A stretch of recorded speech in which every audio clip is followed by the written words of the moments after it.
Hello mga kakabsat, magandang araw sa inyo, magandang hapon, magandang gabi sa inyo lahat. Welcome back and welcome to my YouTube channel. Ngayon po mga kakabsat, no, i-discuss po natin ay ang dropshipping business. Mga kakabsat, sa araw-araw na ginagawa natin sa buhay, sa pagtatrabaho natin, minsan hindi pa sapat ito dahil sa mga mahal na mga bilihin. So dapat mag-isip po tayo ng mga extra income na mapagkakakitaan po natin.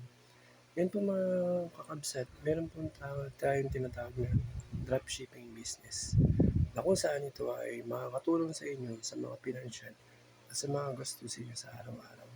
So ano po ba yung dropshipping business? So magandang alamin nyo ito mga kakabsat dahil ito ay malaking may tutulong nito lalo na po sa mga pinansyal at sa mga pang-araw-araw nyo pong gastusin.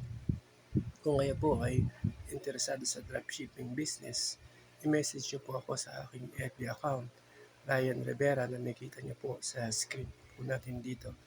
I-message nyo pa lang po ako para may discuss ko po sa inyo kung ano po ang dropshipping business.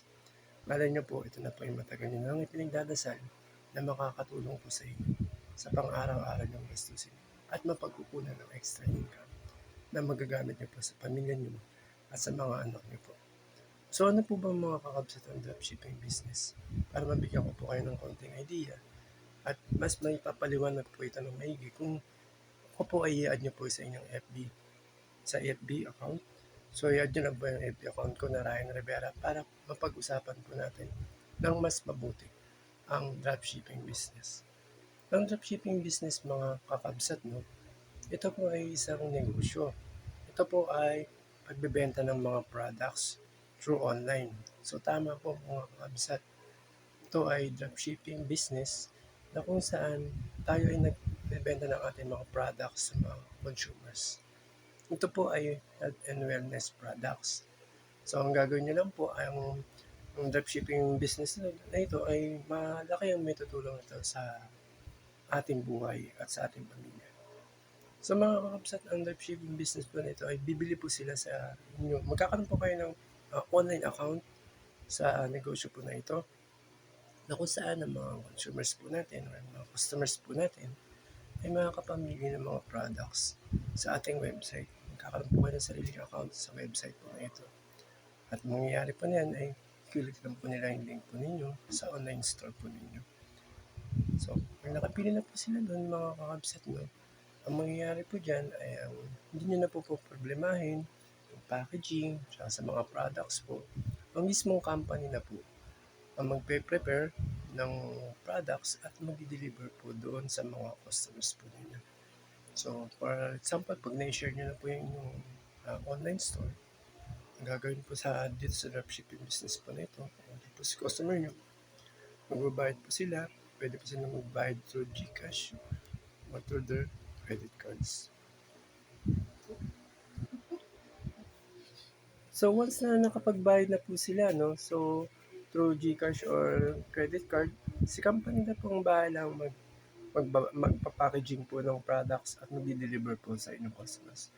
So yun po yung dropshipping business po. So wala na po kayong papalagayan sa stocks, hindi na po kailangan na mag-packaging at wala po kayong on hand na mga deliver niyo po mga products. So sa mga interesado po ng about dropshipping business na patok na patok po ngayon at trending po itong dropshipping business po nito, i-message nyo lang po sa Facebook Messenger, i-follow nyo po ako doon at i-add nyo po ako. Message nyo po ako doon para po mas lubos ko pong ma-discuss po sa inyo ang dropshipping business. At sa mga new subscribers ko po dyan, sana po i-add nyo po ako para patuloy po tayong magbigay po sa inyo ng kaalaman about this process of dropshipping business. So mga kakabsat, sana itong business na ito ay makakatulong ng lubos po sa inyo. So sa mga interesado po dyan about sa business na ito, message nyo lang po ako. Pwede po nyo po ako i-message sa YouTube. Mag-comment down below po kayo kung ano po yung masasabi nyo po sa dropshipping business. At gagawin ko po ang lahat, mga kabsat, ng aking mga kaya para masagot po kayo ng maigi para malubos po nyo pong maintindihan ang dropshipping business po na ito. Malay mo mga kabsat, ito na po ang matagal nyo na pinagdadasal sa Panginoon Diyos na makakatulong sa inyo at makapagpabago sa inyong buhay. Basta ang gawin niyo lang po, message niyo lang po ako. Ito ang nagre-reflect po dyan sa mga screens niyo po, ang aking FB account, Ryan Rivera. Ito ba'y 100% legit? At sana, magkita-kita po tayo. Ganito na lang po mga kakabsat, hanggang sa susunod natin mga videos. Ingat po kayo palagi, and God bless.